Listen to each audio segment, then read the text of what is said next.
I'm Brandon and this is Video Game History, a show where I look back at a certain franchise of video games and retrospectively review them. Today we come to the Powerpuff Girls Mojo Jojo A-Go-Go, the first ever Powerpuff Girls game on the Game Boy Advance and the second Cartoon Network game overall on the handheld. The game was released on November 27, 2001. At least I think it was. Everywhere that has a release date for this game just says November 2001, but the little summary thing that Google provides says the 27th, so I'm going to trust Google on this. As has been the norm for Cartoon Network games in the early 2000s, Mojo Jojo A-Go-Go was developed by Sonari Interactive and published by BAM Entertainment. Sonari are the same people who made the shitty Game Boy Color Powerpuff games, so I'm very cautious. However, the game sits at a not too terrible 60 on Metacritic, which makes it the highest rated Powerpuff Girls game on Metacritic by a wide margin. However, some Powerpuff Girl games don't have enough reviews to actually get a Metacritic score, so gotta keep that in mind.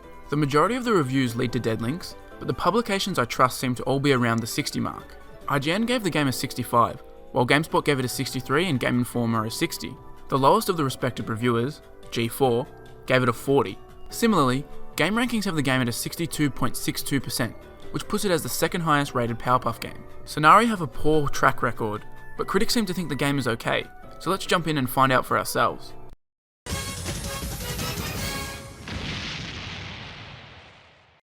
The Powerpuff Girls Mojo Jojo A-Go-Go is an on-rails shoot-'em-up, which is an interesting genre choice for a game like this. I mentioned in my Robot Rampage review that I liked the idea of taking these different genres and inserting Cartoon Network characters into them, rather than making a typical generic platformer, which seems to be plan A for most developers when they get a Cartoon Network license or an animated license in general. However, shoot-'em-up games tend to skew towards the high end of the difficulty scale.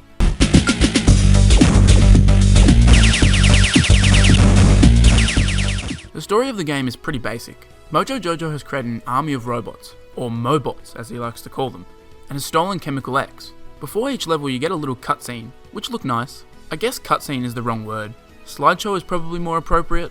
It's up to you to fight through 6 stages to put an end to Mojo's rampage. Upon starting the game you're controlling Blossom, but you have the ability to toggle through all 3 girls.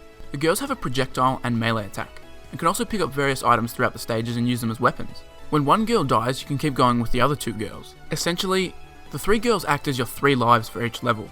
You also have an astronomical number of jewels to collect in each stage. Initially I thought this was your main objective, as the number of jewels needed was displayed so prominently. However, upon completing the first level it turned out that it wasn't necessary, which was a huge relief. Enemies drop jewels when defeated, and the first level requires you to grab 180 of them. This is insane. The levels get longer as you progress, but even in those levels I don't think I ever came close to getting 180 jewels.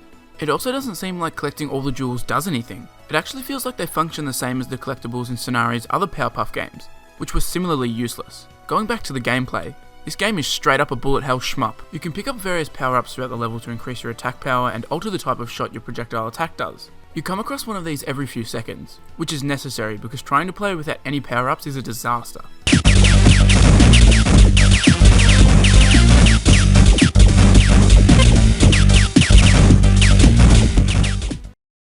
I should also mention that this game has a ridiculous difficulty. Bullet hell games are generally pretty hard, but for someone who is familiar with this genre, this is a pretty freaking tough game. The difficulty is mainly caused by how stupidly long the levels are. Some of the levels in this take around 10 minutes to complete, which is a lifetime for a level in this genre. To make matters worse, it appears Sonari were trying to artificially lengthen the game. Many levels just recycle identical enemy patterns multiple times, which is tedious as hell. They were so lazy that they basically just copy and pasted stuff to extend the game's lifetime. These long levels wear you down over the course of it, and you eventually fail due to a slow accumulation of damage. There are not nearly enough health pickups for how long these levels are. You'd be lucky to find 3 health pickups in most levels. It's just such a weird decision to make a game like this when the target audience is no doubt young children. Good luck to any child who tried to beat this game back in the day. One of the better aspects of this game is that there's a great amount of variety in the enemies. Every new stage introduces 1 or 2 brand new enemies, which helps keep things a little fresh and keeps you on your toes. The best part of the game, however, is the end of level boss battles. After fighting your way through each level, you encounter Mojo Jojo and face off in a battle. Each of these battles are unique and offer a fun challenge, requiring the player to analyse the movement and attack patterns. These are so much fun compared to the meat of this game, and it's a shame it's such a slog to get to them.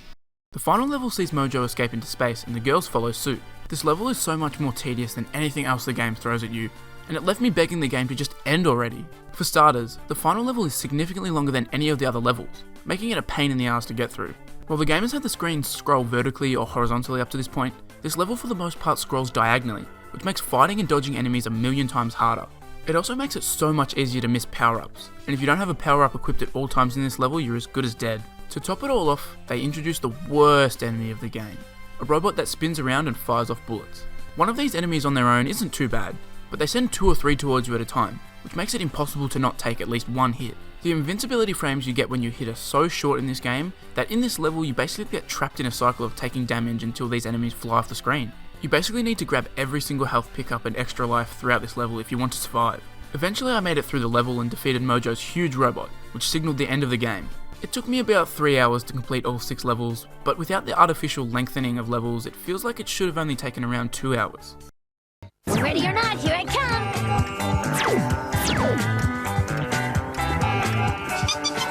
Where are you guys? Sonari had a cool idea for a game here. A bullet hell shoot 'em up aimed at kids could be awesome, and a great introduction to the genre. Unfortunately, kids and even semi-experienced shmup players will find themselves thrown into the deep end here. I really can't imagine the target audience having too much fun with this game. The most redeeming quality, the boss battles, is such a small portion of the game, and getting to them is just far too frustrating. I'd hesitate to recommend this game to Powerpuff Girls fans, because it really isn't a great game. However, maybe hardcore shmup fans would get a kick out of it. I'm talking pretty negatively about it, but this is by far the best Powerpuff Girl game I've played on Cartoon Network video game history so far. Sure, that's not really saying much considering the Sonari trio and chemical extraction are fucking horrendous, but at least they've improved here. It's far less of a mess than their previous attempts, but whether they could have kept improving we'll never know, as this was their last Cartoon Network game they ever developed. They went on to work on Driver 2 for GBA and Thunder Alley, which I'm sure were amazing, and then subsequently started developing mobile games. Honestly, Sonari weren't any good, so it's kind of a relief that I won't have to play any more of their games. Overall though, it's easily the second best game behind Robot Rampage that I've played so far from the Cartoon Network series. But considering the quality of the other games so far, it really isn't a huge achievement.